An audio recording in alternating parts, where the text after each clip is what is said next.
You're listening to the We Are Libertarians podcast network. Find all of our shows at wearelibertarians.com. You're listening to the We Are Libertarians network. Find more great shows like this at wearelibertarians.com. Welcome to We Are Libertarians. This is a continuation in our series called The Swamp Explained. This is where I talk to Rob Quartel, a 45-year fly on the wall in Washington, D.C. Rob has worked for Republican presidential campaigns, government agencies like the EPA, and has been confirmed by the Senate to the U.S. Federal Maritime Commission. You'll often see him talking about the Jones Act on the Cato Institute. He's also been a candidate for Congress and Senate. He's also spent years working in the private technology sector with startup companies. And given his experience and iconoclastic viewpoints, Rob gives us a great insight into the swamp that makes up our nation's capital. This is often the most celebrated series of We Are Libertarians. Rob, I frequently get, like, you think, okay, well, libertarians talking about the swamp and, you know, you're no anarchist. You think, oh, well, this audience will go, oh, this is just all statism. But I get so many kind comments going, you know, I love Rob's perspective. I think this is such a great show. So, you know, we've been doing this for almost 2 years. Several, probably 15 sort of episodes. randomly, right? Yep. We try to get together every couple weeks, and but yeah, we've got a nice little 15, 16 episode. There's a special feed if you want to go catch up and listen to everything. Rob's got some great stories and great insights on things. And the goal here is really to kind of talk about the news and explain the swamp a little bit and try to understand how Washington works, because how can you change something if you don't understand it? But thanks for being here, Rob. I appreciate it. Yep, totally. Just wanted to share those well wishes with you. Yeah, well, we should tell all those people to send it to 5 other people after this episode and get us some more viewers and ask them to do the same, or listeners. Let me tell you that the period between Labor Day and Christmas in a presidential election year is the growth period for any political podcast. And then you plateau for 4 years. So if you love this show, the only thing that works is you sharing it with friends personally or on your social media and recommending the show. So please do that. Well, we had a whole show planned out. We've been really good about coordinating, and you've been sending topics, and we've been looking at things, and then everything blew up last night at 8:30. Ruth Bader-Ginsburg passed away. She was 87. She's been on the court, I believe, nominated by Clinton, and an icon in women's rights and opening up avenues to women. I mean, in the early days of her career, she couldn't get a job at a law firm, you know, let alone thinking she could be a Supreme Court justice. Well, and she applied. She applied for a clerkship at the Supreme Court too, as I understand it, and got turned down. So really, great irony there. Yeah. What was she? I'm blanking on it, but she was involved in some major women's rights campaign, and I was surprised. Well, she was involved in a number of them. And what was interesting about Ginsburg was that, and you know, I'm not an expert on her or the law, but I certainly have followed it, and I loved our RPG, you know, our BG, the Ruth Bader Ginsburg movie, and she was just and by the way, Trump today actually acted like a normal human being or yesterday, and said, well, he was surprised, and she was a great woman. And even if you disagreed with her, and I thought, well, gee, that was like uncharacteristically statesmanlike. Of course, he's probably gleeful, which we can talk about in a minute, about the political consequences. Our bar is so low for this guy that when he says a moderately decent platitude about somebody, we go, oh, thank goodness he's being decent. God, he's being decent. But she had a really interesting theory of a lot of things, but she didn't go full frontal assault on all of the discrimination against women, and that's what she was known for. She took it bit by bit, and she sort of nibbled away at pieces of it and made the absurdity of the differences and the consequences. She connected the absurdity and the consequences really well, and she, of course, is very critical in deciding labor law around women and equal wage, equal pay for equal work and things like that. She also had her philosophy about that also extended to abortion, which I have always thought was interesting. And wherever you stand, and I certainly support choice. As a conservative, I support choice. I don't know how you cannot and call yourself conservative. Her view on the Roe v. Wade was that it was decided without consensus, basically. She made the point that on gay marriage, society was ahead of the court. And she felt that on abortion, the court was ahead of society. And in a democracy, that really is what it's all about. Madison's Metronome, this great book about his view of political science and discourse, is that, the metronome, is that instrument that tick tock over the piano that helps you get your rhythm correct. And he basically said democracy was like that. You have these swings until you find a rhythm and a place in the middle that everybody can accept. This is the way things should go.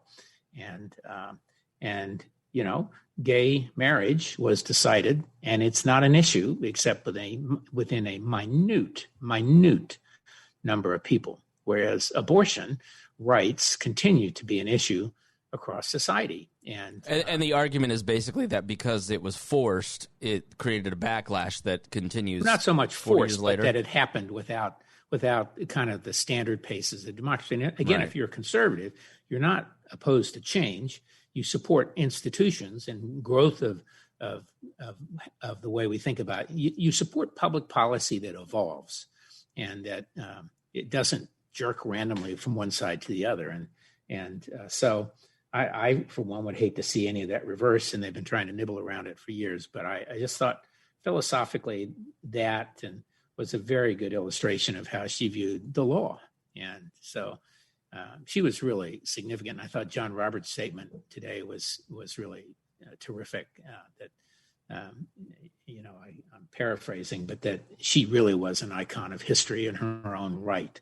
And all the Supreme Court judges will all be, by and large, their names will go down in history, but she will be someone who stands tall in history that people remember for her contributions. So, but she is, she knew what her thing was. She wanted to live to the next president. And during the Obama administration, they actually tried to push her out. Or let me rephrase that. There were people who were said to have wanted to push her out so that he could appoint a judge in a similar political I've seen some anger on the left at her for not conceding to that on Twitter this week. But you don't see much of that today. I think it is sad. And, she also was quite tenacious, and as she fought cancer the way she fought everything. And as she herself said, she was a great illustration of the American dream. It was, she said, how long did it take to go from being a clerk to a Supreme Court justice? And she said 1 generation. Her mother was an accounting clerk, a clerk, basically. And here she was a Supreme Court justice. And I really agree with that. I think she was an exceptional individual. And that's really what makes America special in the system is allowing, people from humble means to rise to places of prominence and in fairly short order, as opposed to generations of nobility where it's in a caste system like England or India. It's a quick jump here. Yeah. Well, she also said, and I think this is true a lot, that she was very lucky in her choice of a life partner.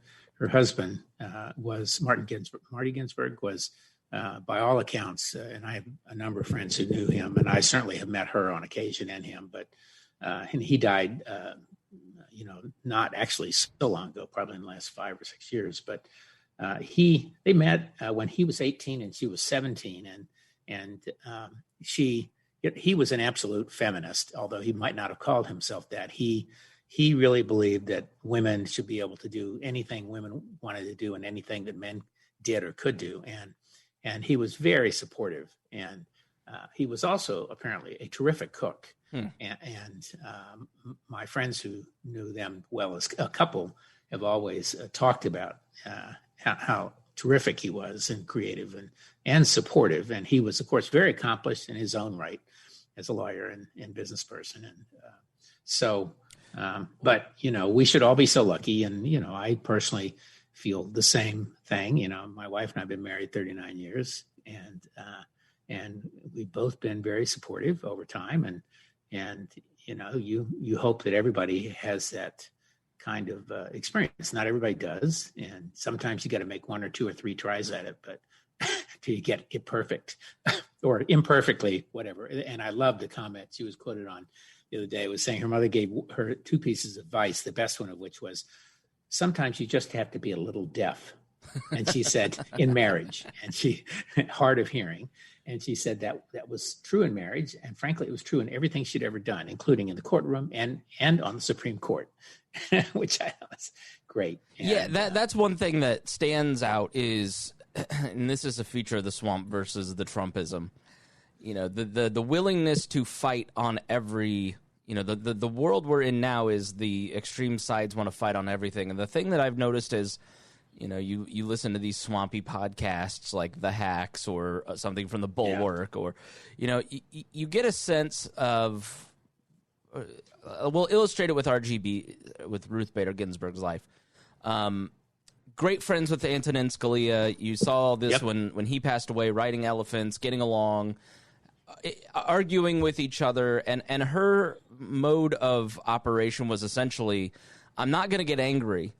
I'm going to look at the long term. I'm going to pick my fights where I can. I'm going to be strategic about it. I'm going to be principled and work through the system to change. And no, it may not be fast, but it will get done eventually.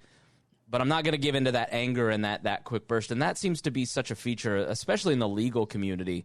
When people talk about the swamp or the establishment, so many of them are lawyers. And debating and arguing and process are such a part of that mindset. You know, and I find myself attracted to that because it seems so much more of a better way to work things through. Something like I mentioned, the Confederate statues.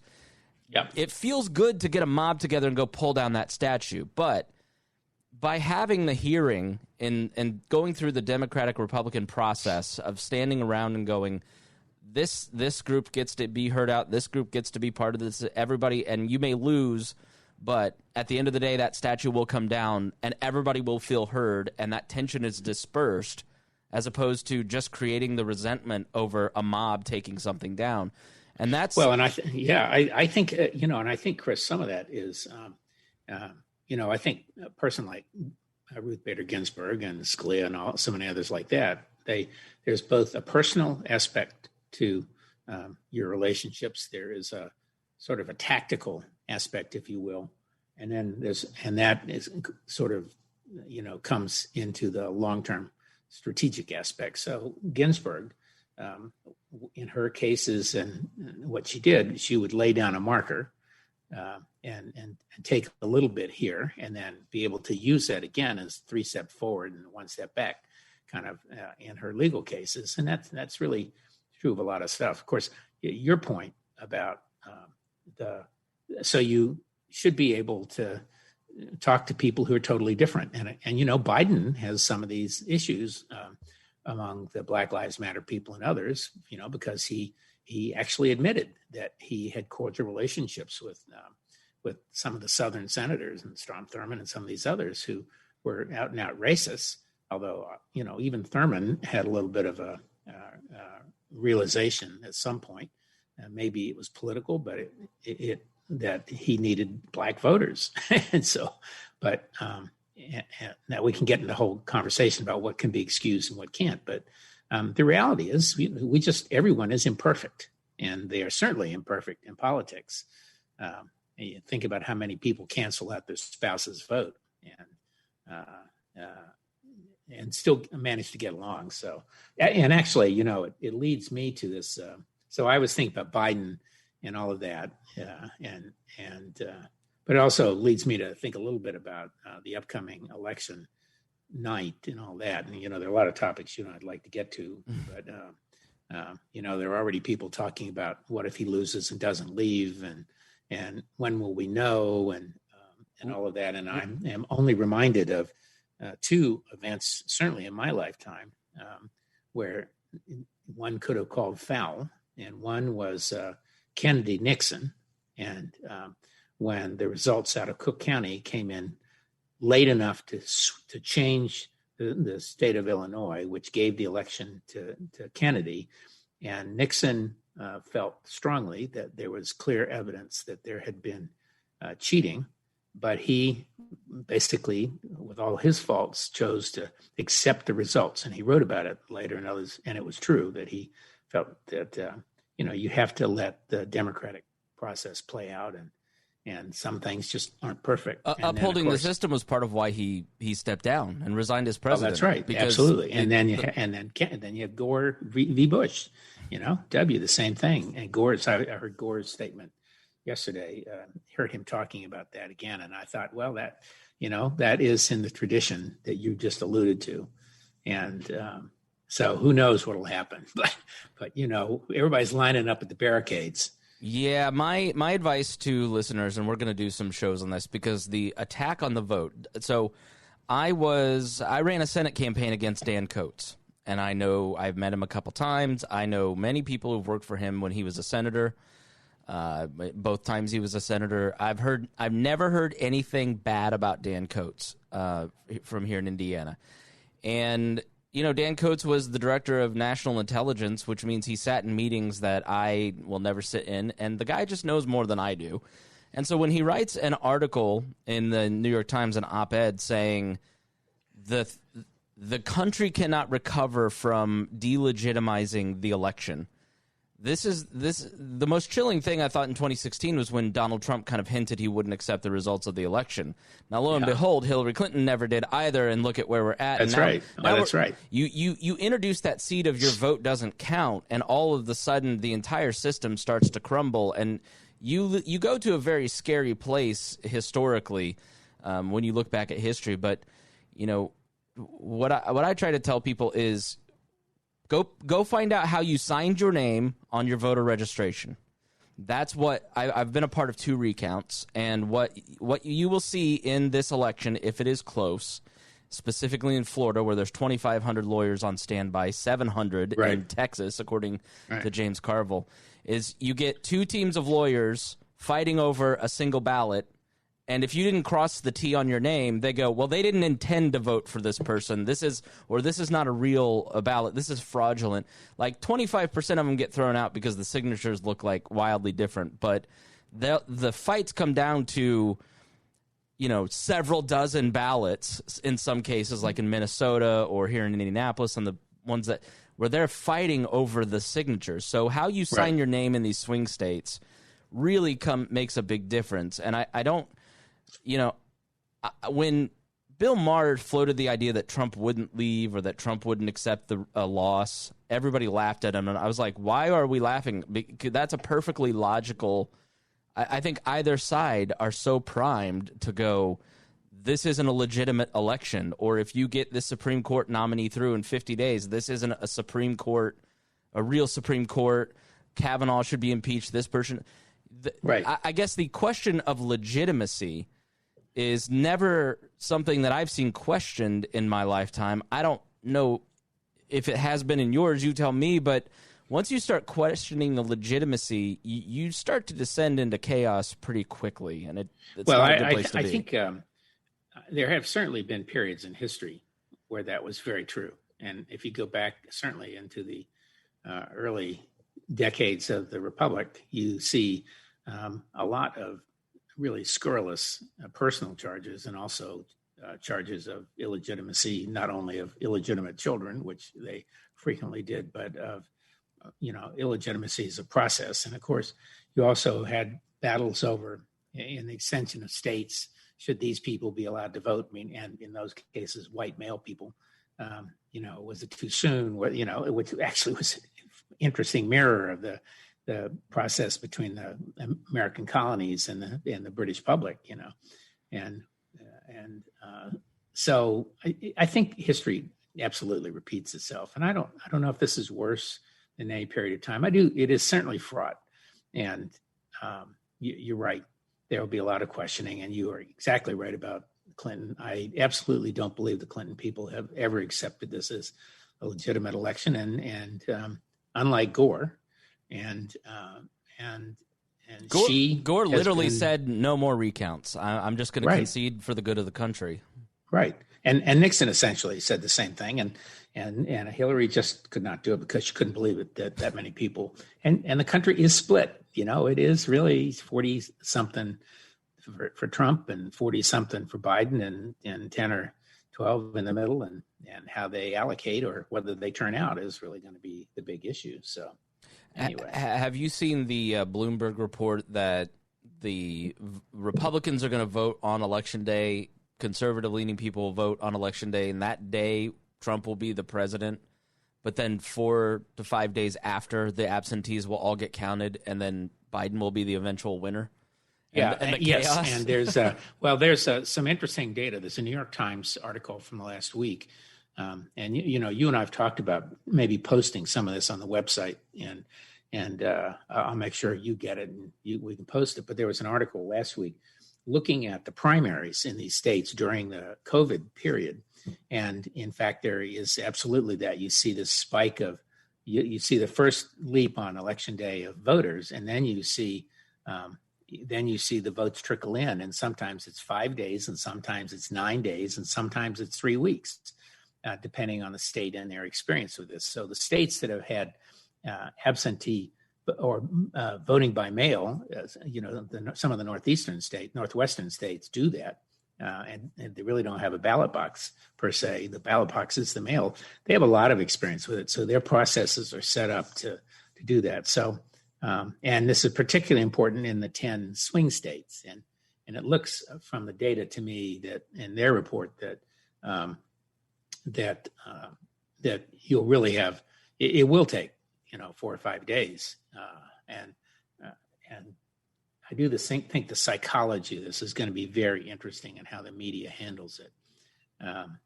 They will have to very much make the point that with the vote counted so far, and 62% of the anticipated vote is being counted now, that kind of stuff. They're going to have to be really good at contextualizing.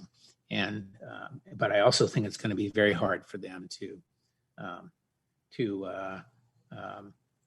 project accurately. Now, we started voting in Virginia yesterday, and the lines were very long in a lot of parts of the state of the Commonwealth. And I expect that pretty much everywhere. And, I'm going to vote by mail, although I'm sitting here wondering where the hell my ballot is. I applied for it online about 3 weeks ago. And of course, I really believe everybody has to vote. And even, I'm just upfront with it. I'm a lifelong Republican, even though I don't think most of these people are anymore. And I can't bring myself to vote for a Democrat. But sure as hell, I'm not going to vote for Trump. Yeah. So I'm going to throw it. My wife accuses me of throwing my vote away, and I point out that Virginia is going to go for Biden anyway. But I'll tell you what, how he handles and how the Senate handles this issue of the nomination, of someone to replace Ginsburg, that's probably going to have an effect on my vote. And I think we started to talk about it's going to have massive galvanizing effect on everyone else. I think if Trump and these guys all in the Senate played games with this, as they're already doing, then it's going to make me think twice about pulling a lever for a Republican for the Senate. Really? And we've got a pretty decent candidate running here who he is running right to the center here, and he's Daniel Gade. He's a war veteran and lost a leg, and of course, I'm at this stage, I don't know anything about his record, and I'm going to go back and look at that, and I think everybody should. But in the absence of further knowledge, I'd probably do what I always have done, which is, unless I think somebody's a stinker, I'm going to probably stay down the party line because I work in the party. So I think that's right on a show like this. Yeah, that's okay. That's an interesting point. At least you're honest about it. There's a lot of Trump and Libertarians clothings around, and you're just like, just admit it. Right. But so, I hadn't thought about people delaying returning their absentee ballot to watch how this plays out. Yeah, and the psychology of people, like the donations for liberal groups and for McConnell's opponent and the DNC last night, I guess, were record-setting. And, the Trump has a way of taking a political opportunity and completely blowing it because of his impulsiveness. But he has shown discipline in a couple points. First was in 2016 after the Hollywood Access tape. Bannon and Conway sat on him and told him to be quiet, and he read off the teleprompter until Election Day, and that helped. The second was during the Kavanaugh hearings where he didn't tweet for almost a month. And McConnell now has his reelection tied to Trump, and McConnell is really responsible for the majority of Trump's big policy points. Absolutely. He's the last adult in the GOP that has control over Trump, and he may get the president to be quiet at the end of this race to move this through. But the reality is that, in my view, Trump's style of politics is to inflame, and the right was never more galvanized than during the Kavanaugh fight because they were able the media and the left can't help themselves. They're going to nominate someone as soon as possible to get the media and the left to start picking at that, doing the Cory Booker routine with the eyes flaring and calling this person evil. And so then Trump can just play diplomat and go, do you want them in charge? There was never you did a good thing. That's pretty good there. You need me to protect you from them. That's why your hair's not long enough or orange enough. Right. He will pick somebody like Amy Coney Barrett who's doesn't have anything in her record that's probably terrible. She's probably nice. She'll be on TV, and these Democrats will be screaming at this like woman, and the Republicans will just go, look at him, and I think that can have a massive effect. The issue right now with Biden is they're trying to force him to publish his own list of who he would consider, and Trump just doubled his list, last week, and of course, he doesn't know who any of these people are, what their philosophy is. It's the society basically certified them and sent it over to him. And I think probably if I were Biden, I would probably publish a list. And of course, he's trapped by I got to have a black woman kind of thing. And if he's smart about it, he will publish a list that's inclusive of a lot of people, but and then get people talking about the quality. And if he's also intelligent, they won't be crazies either. They'd be more like Merrick Garland was, which is right down the center left as a judge. How about that? How about McConnell's flip? What's your take on McConnell's flip? He's purely tactical. I mean, now he's saying that never in history has Senate of the opposite party let's see. When he did it with Obama, it was never in history has a Senate of the opposite party confirmed nominees so close to an election. Of course, there were only like one or two other instances in all of American history. So it was be kind of hard for him to, that was sort of one of those three implied Pinocchios, kind of little white lies. And of course, now he's on the other side of that. And I think the interesting one's going to be who sits it out. So Lindsey Graham is in charge of the Judiciary Committee, and Lindsey was very categorical 2 years ago, and they're playing that over and over, saying that he would not support confirming a justice close to an election in a presidential election year. So that was really categorical, and I think you're going to see, of course, Susan Collins already is saying she has lots of concerns about it, and she's in a tight race and down by 8 or 10, 12 points. As is Graham, by the way. Graham has as is Graham, absolutely. And then you got, and for him, it's going to be, do I turn up my Republican voters? And then, which seems to be McConnell's calculation in his race is, I'm just going to go full team, and I'm in a red state. I'm gonna stand by the president. I'm gonna ride his coattails. Absolutely. Yeah. Well, and then Murkowski has already said she will not. And then I think the interesting question will be: will some of these senators who decided they're not going to run again because they so can't stand the tenor of the Senate, are they going to have gumption enough? I was going to use another word, but gumption will have to satisfy here to man up and not do it and not support Trump on this one. But we'll see, and I think ideally they would wait at least till after the election. But, politically, they're not going to do that. This is the issue that is this issue will change the outcome of the election. And I know both parties are aware of that, and I know both candidates are aware of that. And although people are voting now, but as you and I both point out, some of us may wait to see how we do our absentee until the end. So it's going to be interesting. You know, who didn't want the Kavanaugh hearings on PCP right before an election? This is going to be awful. Yeah, it's going to be terrible. Well, it'll be, if you're a political junkie, it's going to be red meat on both sides. I feel sorry for so many people suffering through 2020 because there are many horrible things. I've never had more fun. It's terrible. I know it's a horrible thing to say, but it's been interesting. And of course, I'm living in a county down here on the rural southeastern Virginia shore on the Chesapeake Bay, and I have seen 2 Biden signs and probably dozens and tens of dozens of huge Trump signs. Yeah. Although I saw one, I love this. One with the big streak of yellow hair flowing, and it says BUYDON.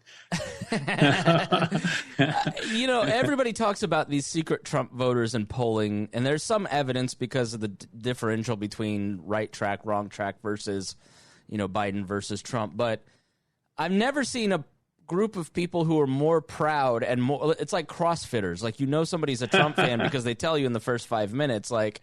The secret is probably more secret bite. The Dispatch and the Bulwark crowd, and their sensibilities are more the secret Biden voter.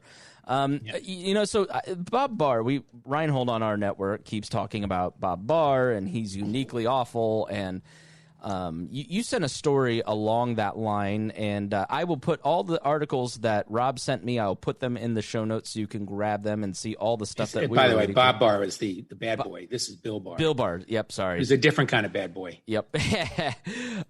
So Bob Barr, William P. Barr, Bill Barr. Excuse me. I'll call him William. William Barr's attack on his own prosecutors, fed by frustration with both sides of political aisle. People who know him say.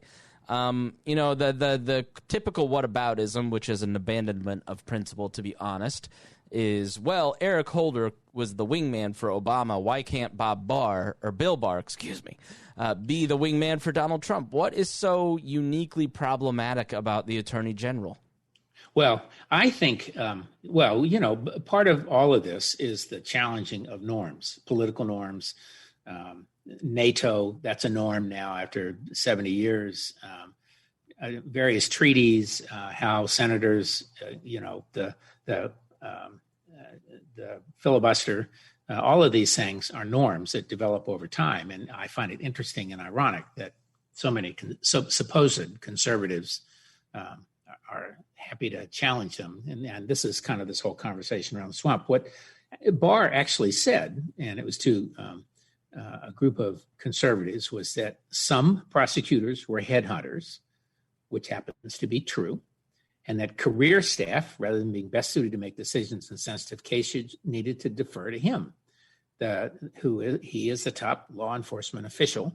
That is true, but by deferring, others are accusing him of politics and his decisions, as if politics doesn't already exist in law. And as the paper says, he decried what he called the criminalization of politics and the lust among some media and others to criminally charge officials with whom they disagree. And of course, we all remember lock her up, lock her up. Who was the guy saying lock her up? Well, it was his boss. But I do think, we're saying I occasionally get to sit in on a group at the Niskanen Center, which is a spin out of the Cato. And Bill Niskanen was a great, wonderful economist. And we've talked about him before, one of George Bush Sr.'s advisors. And he, anyway, so they have a group so it's really sort of never Trumpers. And I love it. And I love the guy running it. But, there's a lot of discussion in that group and others about will he be charged? And there was an article today, will Trump be charged with some violations? I mean, I think that's a legitimate question. Will will the New York State drop its lawsuits if he loses? Will they just all of these charges by women disappear? We have another one from 25 years ago. I'm kind of a give me a break kind of school on a lot of stuff, as bad as it might be, particularly since you can't prove it with any certainty in these days. But so Barr, in every respect, was right about some aspects of the swamp that are true.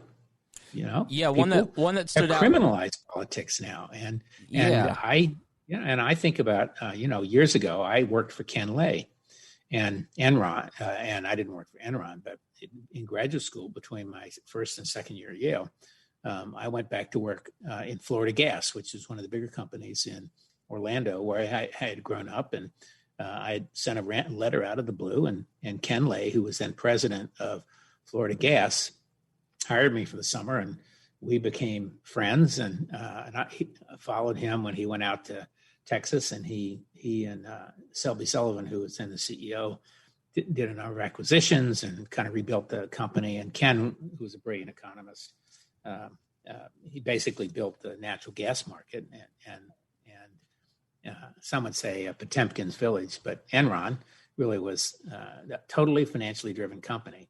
And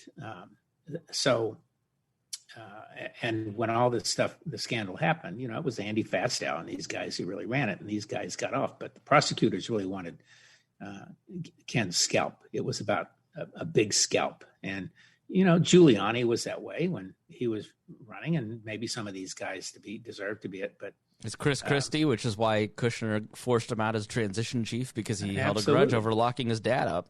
Yeah, as a scalp. Yeah. So there's no question prosecutors, many have political ambitions. Look at Preet Bharara and his. If you listen to Preet Bharara's podcast, he's the first guy that got basically. I think he was in New York, and he got fired by Trump.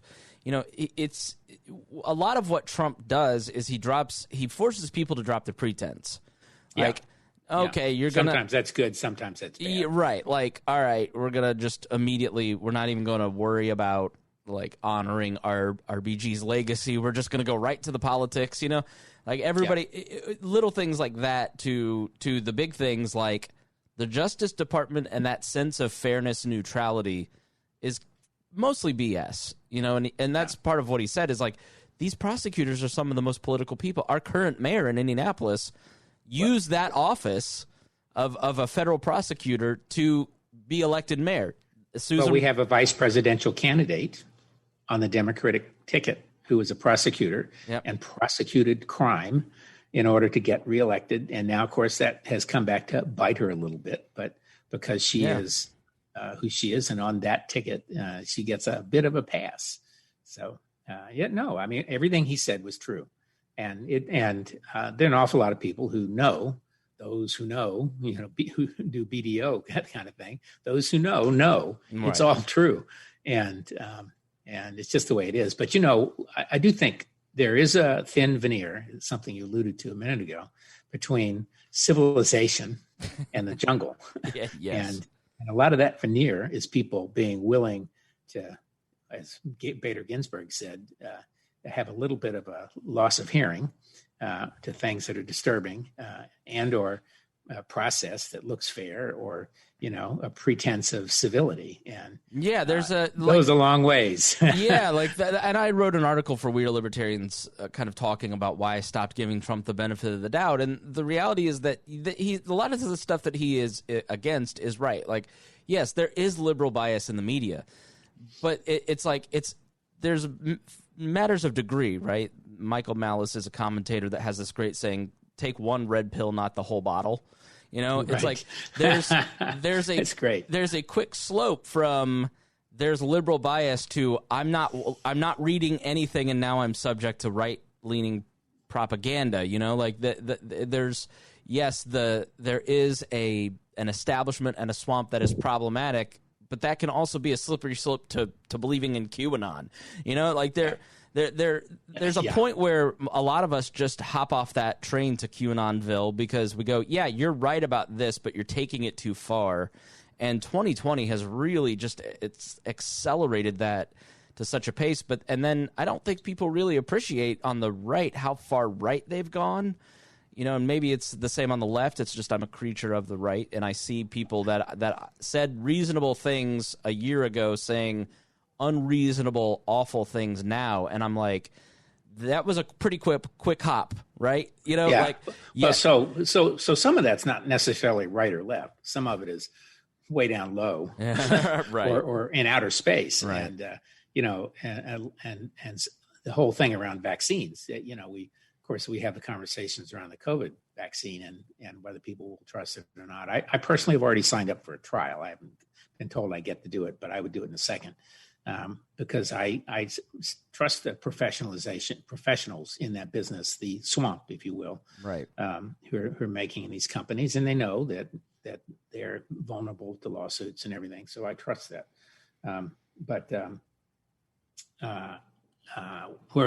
So I am on the opposite. I'm on the opposite end of that. It doesn't mean I'm an anti-vaxxer. But it doesn't mean you're anti-vaxxer, right? Exactly right. Yeah. But when the people that brought you Iraq and Vietnam come out and say we'll have a vaccine by election day, I go, I'm not going first. Well, I'm sort of the view. I am a little bit of the view that if someone else had said it, they would be applauded, and it's just how they say it, And even there was an interesting analysis, for example, of Trump, and I don't believe it. It's a fraud, not fake kind of thing on the discussion of COVID. And he, the Post actually awarded 2 Pinocchios to the Biden people because they're using Trump called the virus a fake, yet he told the reporter that in rage that he knew all about it and it was terrible. And in fact, he didn't say that. What he said was the brouhaha the Democrats were cooking up at that point was fake. Right. And I think that's true of a lot of so-called fake news. It's why the hell is it news? It is fake that it is news, but it's not that it's real or not real. But like the vaxxers, is that right or left that they don't believe? Yeah, no, that's not. It started on the left and it's on the right, and it's kind of a bottom, if you will. It's crazy. It's not right or left, in my opinion. I was at a restaurant last night. We don't go to a lot, but we went to the local little seafood grill on the end of the island here, and I love the grill and the people, and the owner is quirky and we like him, but I mean he's the only guy in there not wearing a mask. And I said, "Why aren't you wearing a mask?" And he said, "I don't believe it." Said, what don't you believe? Right. I mean, he says the virus. It's not bad. It's not going to do anything. And I said, "Well, it's killed a lot of people." And he said, "Wow." That was sort of like what the hell don't you believe? You could look at that in April and go. And I said this to a lot of people that I talked to. Like, okay, it's not an unreasonable expectation in March or April to say I don't believe this. But it's going to be a much harder position to hold in April of 2021 when 500,000 people are dead. At what point don't you just eat crow and go, I got this wrong? There's I don't get it. But I think a lot of people were not, so, my wife and I have talked about the fact we both believed it was a, clear issue, but we both thought it would be over by mid-May. And of course, here we are. We started this in early March when it was cold, and I've got my second cold day here. It's 60 degrees, and I'm freezing my butt off because I'm a Floridian still after 50 years. And so the winter is upon us again. And, I think we're going to have this. We're going to be dealing with it through probably next summer. What do you make of the Bob Woodward book, briefly, before we move on to Princeton? I am always astonished, and I'll be damned if I know I am, at what would drive anyone to talk to Bob Woodward, knowing what he's going to do to him. And the only thing I can say is it is Trump's massive ego that somehow he is going to be able to, I think he knows that Woodward is writing history. And of course he wants to be written about in history.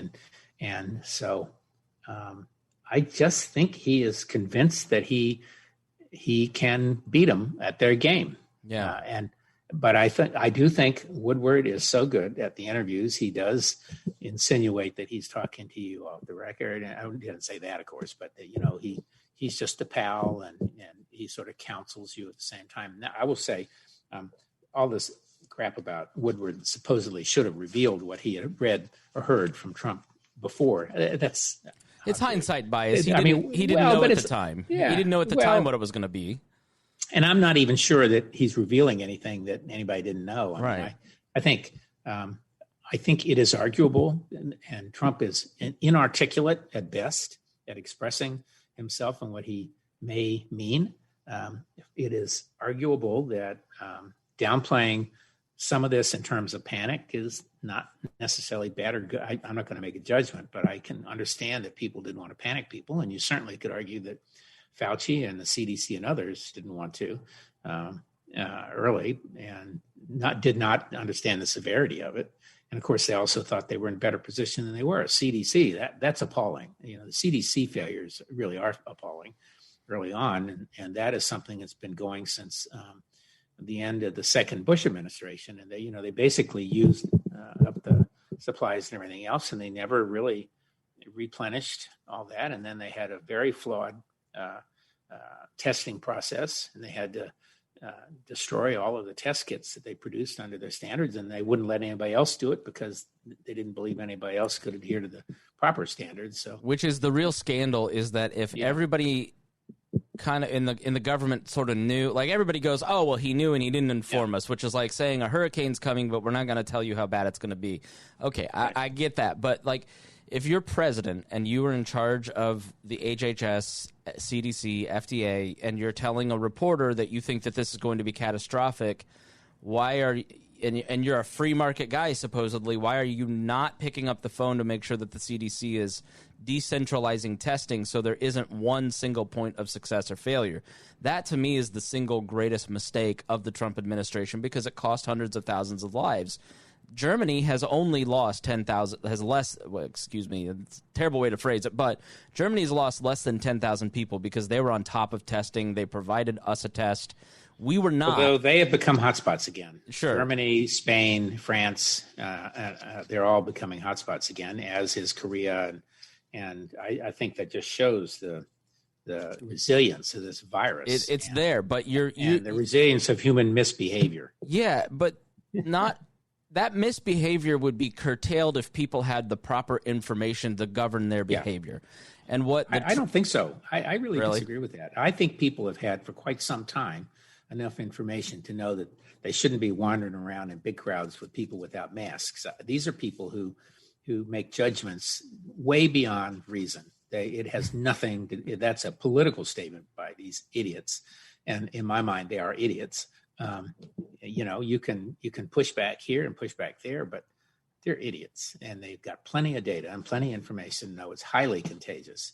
So, but I want to push you on another thing about CDC. So, not to excuse any of this. Mm-hmm. So, there have been a lot of people who knew that CDC did not have, the PPEs, and I don't know that they knew or had anything about the process of producing the test kits, but you want hearings on that stuff. This is why you do have hearings. And once this is all over, and you like them to be nonpartisan, which means it probably shouldn't be the Congress. Although, you want some appointees from there to a commission, but like 9/11 commission or something. Right. But what people, presidents, like everyone, often find out the facts after the facts have bitten them on the butt. Mm. So, presidents are sitting there thinking about foreign policy, and in particular about Russia and China, not about Ethiopia this week, or Croatia, and they're thinking about interest rates in the economy and the budget and the deficits, but they're not thinking about how much CDC gets or what the last CDC report said, because the government is huge. We have 2 million people or so somehow working with or around the government, both from the private sector and the public. And people in these programs half the time don't know what's going on themselves. So what you want, and this is his failing, what you want is the ability to get all this stuff to people who are qualified look at it and make decisions, who are knowledgeable enough that they can do it for you. You can only govern, you can only manage a half a dozen to a dozen people at best. And he is a guy who's put a hand on management, for a small company that had maybe 70 employees, and he relied on 3 or 4 people, and which is sort of the right structure. And now he's got a government with hundreds and hundreds and hundreds of thousands of people in these agencies. And I don't know how many spots are still open, but I would not be surprised if there were 200 spots still open, people to run the agencies. And, they just finally got nominated the Homeland Security guy, which arguably is one of the 3 or 4 most important cabinet secretaries in our country, in our government. So that is his big failure. His failure is to understand that he has a job of managing the government. And some people will say, thank God, because, a lot of stuff he wanted to do did not and will not get done because he doesn't have people in place there to do it or who know how to do it properly. And others later, when they stand back and think about it, will realize he didn't get something done because, or he just didn't have the right people in the right spot. So some people will be glad he didn't, and some people will be sorry he didn't. Yeah, I'm sort of in the happy he didn't. I am too, and I read the book The Fifth Risk by Michael Lewis, and I realize how many different things the federal government currently does that are important. That ongoing lack of attention and I'm not a collapsitarian, as they're called. I believe that stability is good for the development and proselytizing of liberty, for the lack of a better term, is better when people aren't worried about their pocketbooks and their bellies. You can convince people when they're less emotional. And what Trump does is he makes people emotional. He keeps them off balance and anxious, and that's typically what big government people want to do instead of rationalizing with you. And the way to decrease the size of the federal government is not the way that he's doing it, and it's actually pretty harmful to the country in how we're supposedly achieving liberty. You can't. Well, you and I've talked before. He sort of lets the swamp run in so many ways. He's not the guy draining the swamp, and now he's creating his own swamp creatures. But to your point, I've heard this said about Bush, George W., and Bill Clinton. They were the more effective presidents were governors because they had to manage a bureaucracy before, and less effective are the senators who just talked. This is, supposedly, I've always heard my whole life, government should be run like business. Well, it's not working out well. Well, it shouldn't be, in fact, because businesses are supposed to have bottom lines. Yeah. And the bottom line for government is delivery of services. Yeah. Whether it's defense or healthcare or whatever else. And some of those things you just have to deliver, full speed ahead, no matter the cost. Although that doesn't mean so. I always find people who say that don't know much about government or business. I think we're getting a preview of his second term because all the adults are gone. Anything that libertarians or Republicans liked happened in the first 2 years when the adults who understood these systems were around. And now that those people are gone, if McConnell's gone, then he has nobody to stop him on any of the worst impulses. He's only got sycophants around him. You saw that in the HHS communications guy that got fired this week, who went on Facebook Live and started saying a bunch of crazy stuff. Like, that guy was a political appointee to he's the he took sick leave. Yeah, he was like the spokesperson for the CDC, and he was saying the most crazy QAnon stuff and like that, but he was there because he was loyal to the president. Like, that's sort of a preview of a second term, should it happen, or the end of the first term.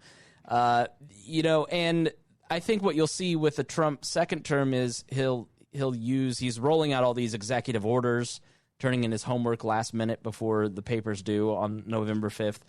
And you may see a more predatory government towards the left. At least that's how I interpreted the Princeton story that you want to share. Can you tell us? Oh, yeah, that one's so interesting. Well, Can you share what's happening with the education department launching an investigation into Princeton? Yeah, not to be I don't have all the details, of course, but the headline essentially is that Princeton is being charged by the Department of Education with civil rights violations because they have themselves said they were guilty of systemic racism. And, everybody is running around accusing themselves of systemic racism these days. And, I think we probably all know that there are aspects of society which the effect of which has a systematic effect. And you could call that systemic racism. I don't think everybody is, and I don't think everything is. Some things are accidental, but some things are deliberate, like the way the New York state property taxes and stuff, which we've talked about before, which were deliberately higher in black neighborhoods. But so this is a little bit of hoisting on your own petard. So the education department, which is beat up all the time about not pressing civil rights charges and activities, and I suspect they are not as tough on that as they might have been under Obama and some others before, has turned around and bitten Princeton, which acknowledges that it's guilty of systemic racism, and charging them with civil rights violations. And I think that is so beautiful. But who is being discriminated against, Rob? That's the twist in all this. Well, they would say that the discrimination is against blacks, and that certainly was the intent of the law, is to undo racial discrimination. But anyway, I just think it's delicious. I hate that's where that term applies there. It is a case of being hoisted on your own petard. And of course, now they view it as harassment. Whereas if it were some other university, they'd think it was terrific. So based on letters sent to Princeton on Wednesday from Robert King, Assistant Secretary in the Office of the Post-Secondary Education, they received $75 million in taxpayer funds, and so that's right. why they're being. That's why they have say. Right, and so based on its admitted racism, he says, the department was concerned that the school's non-discrimination and equal opportunity assurances, quote, from at least 2013 to the present may have been false, and. After That's right. Princeton announced after an August meeting, Isa Gruber announced these efforts would continue this year and beyond, identifying priorities such as assembling a faculty that more closely mirrors the diversity of its students, addressing names and iconography on campus, and reviewing the university's benefits with an eye towards enhancing equality. And so basically, they're taking the far left's cries of "you're not racially diverse enough" right. and trying to defund the university. I don't know if they'll win on this one or not. It will depend on what kind of judge gets to see it. So anyway, but it's amusing in that you have the two sides being driven to the height of absurdity. And unfortunately, I think we have all been driven to the height of absurdity by this administration, this president, and the political campaign. And there is more to come. And I can't say that this week. I know you and I are running out of time here, but I think I would say until yesterday, the news has generally been less and less. I'd say generally less favorable for Trump, although I think the numbers are certainly narrowing among likely voters between the two sides. There's still large numbers around saying that they are undecided. Earlier, I think late last week or early this week, Wisconsin and Minnesota came in. There were two polls out of there that were likely voters, and Wisconsin, if I recall, was very close and really a toss-up, and which was a surprise to a lot of people based on the police activities there and the riots and all that. And Minnesota was a little more for Biden, which would be disappointing to Trump. But I would say this Justice Ginsburg's death is going to upend all of that. So it's like I'm not going to make any predictions for about 3 weeks. Yeah, it's like it's like BC AD. Everything before this and everything after this. It's much more significant in my mind that like Trump had 2 mandates: don't be Hillary Clinton and appoint conservative justices to the Supreme Court. That's right. Anybody who was center right, I mean, Jorgensen probably got gutted by 50% of her vote. People are going to go, well, I don't like this guy, but I can't from my Bushy days, I remember how central the court was to the Republican mindset, because that is where the culture war is fought. And Roe v. Wade set out on the right this mentality of we've got to win at all costs in the court. And that didn't change over the last 4 years, And so people are going to go, I'm going to stomach and vote for him because I can't afford the leftist takeover of the court, despite the fact that this was a leftist justice that Biden would probably just remain a 5-4 conservative-leaning majority. But the eagerness for 6-3 is there, and it's going to be a powerful thing on the right. It's going to be a powerful thing on the left, and it's well. Totally if you look at the numbers though from the last election. The Trump voters turned out in pretty good numbers. And so the people who sat home were not on the Republican side, by and large, in 2016. People who sat out on the side were on the Democrat side. And so I think I think if the Democrats can turn out the base and use this to do that, it is a very esoteric thing, though. The reality is fewer people actually care about Roe v. Wade per se, or even know what it was. Mm-hmm. You would be astonished at the number of young women and young people who don't know that their right to choose is dependent on that law.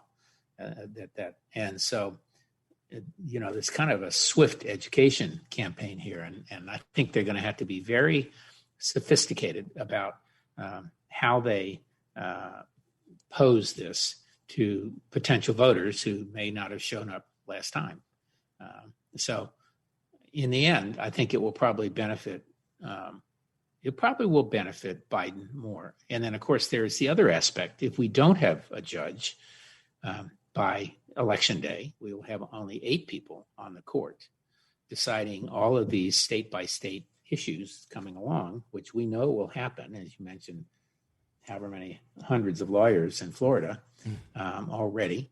And so, you have to hope that the numbers are decisive enough that even after a week or 2 or 3 weeks, the court keeps its cool. I'm not going to get I'm not going to get anything I want out of this presidential election. All I want is just a decisive election night victory, so we can move on, like one way or the other. It's going to be. You're not going to get that. No, I know I'm not. Decisive election night victory. And Trump steps on it, so he's going to end up messing around. They're going to lose the Senate, and then he'll win, and then there won't be an appointment and you'll have 4-4 for the rest of the Trump presidency, because totally. It'll be wild. So all right, well we are out of time. Rob, thank you so much. Great conversation as always. You didn't mention food. You're right. The Diner's Guide to DC. We've got to talk about that. Well, I will talk about a little of that and the other, but I was up there last week and for a couple of days, and I will say it's just incredibly deserted, and I am sad at the number of restaurants that have closed. Yeah. So I didn't go to any place new, so I won't review that, but I will just say it's a turn of season. And as everybody knows, I am a really good cook, and my son is a chef, and I'm going to take a little credit for that. And so, I was thinking about, I've been eating crabs like crazy. I get, between 8 and a dozen every single day, and I let them build up for a couple of days. I've been eating them like crazy, but the weather has changed. I've kept catching fish in my crab trap. I'm catching red drum.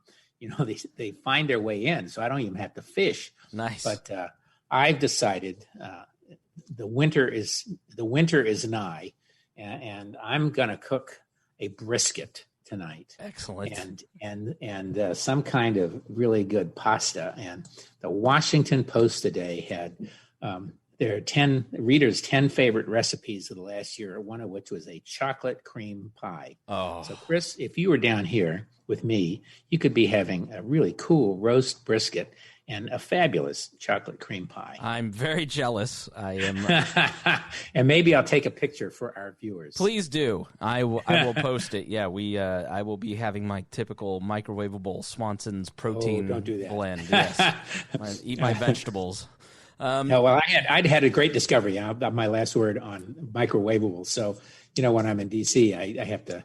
We have a little apartment. I was going to make breakfast, and I thought, no, I'll go down to the coffee shop.